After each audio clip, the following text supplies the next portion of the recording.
With that being said, I'm only going to give out one college football game that I really, really like right now, and that's Oklahoma -8. I like that line just because, they're playing Baylor, who did jump out to a 28-3 lead against them. But you saw what Oklahoma did after that, outscoring them. I believe it was 31-3 going forward. Oh, yeah. And I don't think Oklahoma is going to have that slow start that they had against Baylor. I think they're there. They have to prove a point to this game to jump Utah in case Georgia loses and Utah beats Oregon. They have to have that huge game. They have to basically blow Baylor out of the water. Jalen Hurts, that offense, they are still hitting on all cylinders. They look really, really good. I don't think an 8-point spread should be very difficult for them to cover. I think they should go ahead and beat Baylor by at least double digits, probably in the 2-touchdown range. I don't know I just think that slow start is just so unrealistic of them. And then the run they went on after the fact, that's what you kind of expect the whole game to be. I mean, Baylor will put up more than 3 points, obviously, but I think Oklahoma's really going to have their way with them. So with that being said, we're going to take Baylor there -8. Oklahoma there -8. Other games that I'm leaning towards right now, Ohio State -16 maybe. When you look at that game, it's like they might, if they're up large enough. I was talking to Jason, a little insider there, Ohio State fan. He said they might think about resting some of these players towards the end. Justin Fields got banged up the last couple games. You're trying to preserve everybody for that, for the playoff itself. That's one you kind of look at it, see how you feel. 16 is high. They did beat Wisconsin by 31 in crappy weather earlier in the season. So you kind of think of it's like, how high, is it really that high? Another one, Oregon is, +6.5. Kind of leaning that way. I know Utah's first or in the top 5 in, defensive and offensive efficiency. And you gotta think Oregon really hasn't showed up big in games. But I think they're out there to prove a little bit of a point. I think Herbert's out there. He's trying to bump his draft stock as well. I think they'll give Utah a run for their money. Again, these are just leans right now. And I'm just considering playing value in this Virginia +28.5. That defense has played all right lately. This is, I guess, Clemson's biggest test. I don't know. I mean, Clemson really hasn't had a test. Yeah, I guess A&M. But... Yeah. So you take the value at 4 touchdowns, you kind of can't go wrong on just taking a gamble there. So, those are just leans. That is what you're doing here, gambling. Yeah, right? exactly. All of these are technically a gamble. You gotta risk it. You gotta risk it every now and again. 28 points. 28 points in the conference championship.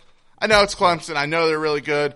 That's wild that a team is favored by more than 4 touchdowns in a conference versus the second best team in their conference. Exactly. A 4-touchdown favorite. That's bananas, man. Exactly. So, well, I'll look into it more. I'll give the research more or, give more definite answers throughout the week. Yeah. So keep an eye on our social media, guys. Storm does a good job at posting if he changes his mind or if a good value pops up. Right. He likes to share it with you guys, try and earn you a little bit of cash. Right. So Oklahoma's the definite right now, and those are my other the OSU -16, Oregon +6.5, Virginia +28.5 are my leans right now. Bumping into the NFL, right? Okay. I'm going to say bet at your own risk here because that Kansas City +3 is just barking at me right now. It's just screaming at me to jump on it. Kansas City +3 going into New England. That offense is clicking. New England, they can't score. I just don't see. I don't even know how New England keeps up with them. I feel like Kansas City kind of puts it to them a little bit, but then you're looking at it, well, is New England really going to lose 2 games in a row after coming off a loss to in Houston? It's so hard. It's a lean. I'll let you guys know if I decide to lock it in. It's almost hard not to lock it in. Like, I know it sounds like a square bet. Yeah, they're trying real excited about that line. Yeah, though. you look at, you're like, Kansas City +3, your eyes are bulging out of your head. So you kind of look at it that way and you're like, all right, another one. Take the gamble. Why not? We're going to win more money anyway. That's just going to be a little icing on the cake there. Okay, of course it is. And then I'll take a Tennessee -2.5 at Oakland, right? So Tennessee, what have they been doing well lately? Running the ball with Derrick Henry. Oakland, within their last month and a half, they're averaging 31st in the league in run defense. Derrick Henry, probably one of the best right now, going against one of the worst. They're going to keep rolling. Tennessee's 5-1. Their last 4 games, they've been averaging 36 points in their last 3 games. Sorry. While Oakland has been outscored 74-12 in their last 2. Oakland's fallen off.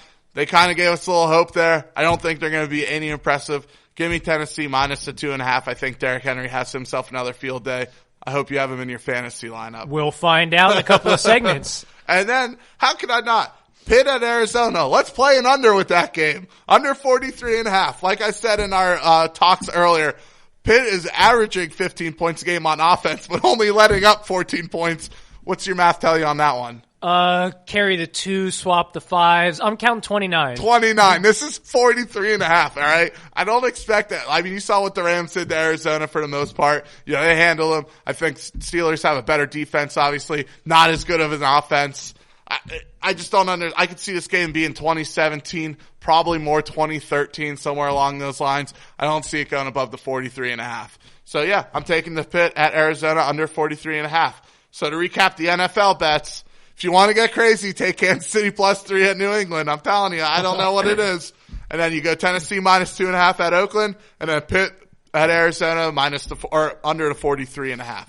Word. Well, let's see if you can keep up the momentum that you had before the holiday and really that you had over the holiday. Yeah, the 2-1 on Thanksgiving was quite nice, even though I only got to watch a game and a half. 2-1, that's 66%. That's not too shabby, man. Hey, we're hitting at 63 over the season, which is a great number. So yeah, let's you've keep kind of going. consistently held that since the first couple of weeks. So not messing around. It's a good year. You have not ceased to impress me thus far since we have joined forces on this podcast. Good, because I knew we were thinking about cutting it if I ever started losing. I know,